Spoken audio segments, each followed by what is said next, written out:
আসানসোলে তৃণমূল সাংসদ শত্রুঘ্ন সিনহার নিখোঁজ পোস্টার ঘিরে ব্যাপক চাঞ্চল্য। নিখোঁজ পোস্টার পড়ল কুলটি এবং বরাকরে। বিজেপি এই কাজ করছে এই অভিযোগে তুলছে তৃণমূল, আর তৃণমূলের গোষ্ঠীদ্বন্দ্বের ফল পাল্টা তোপ বিজেপির।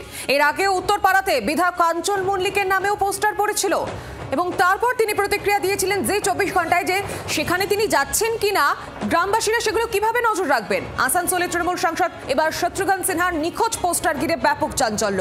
নিখোঁজ পোস্টার পড়ল কুলটি এবং বরাকরে। বিজেপি এই কাজ করছে এই অভিযোগে তুলছে তৃণমূলের। আরো বিস্তারিত জানবার সঙ্গে রয়েছেন প্রতিনিধি বাসুদেব চট্টোপাধ্যায়। বাসুদেব, একে অপরের বিরুদ্ধে অভিযোগ তুলছে। এর আগে আমরা দেখেছিলাম কাঞ্চন মল্লিকের নামে নিখোঁজের পোস্টার, এবার তৃণমূল সাংসদ শত্রুঘ্ন সিনহার নিখোঁজ পোস্টার।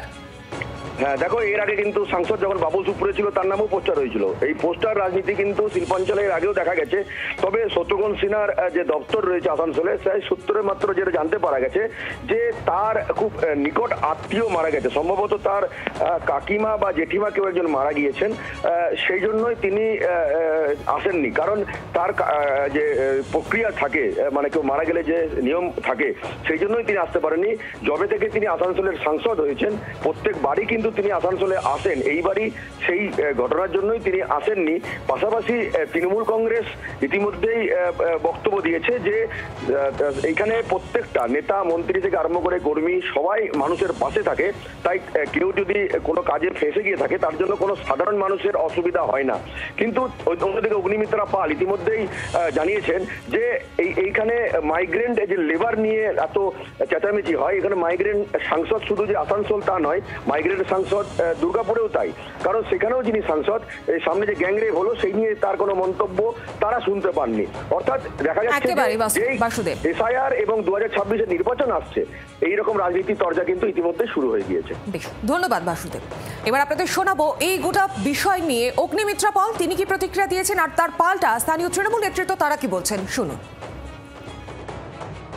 आज ये छठ पूजा में हमारे जो बिहार के निवासी जो भाई और बहनों हैं, सारे आसनसोल उत्सव मना रहे हैं। आज बिहार से, झारखंड से सब रिश्तेदार लोग आ रहे हैं इधर, लेकिन हमारा सांसद नहीं है। हमारा सांसद निखोज है।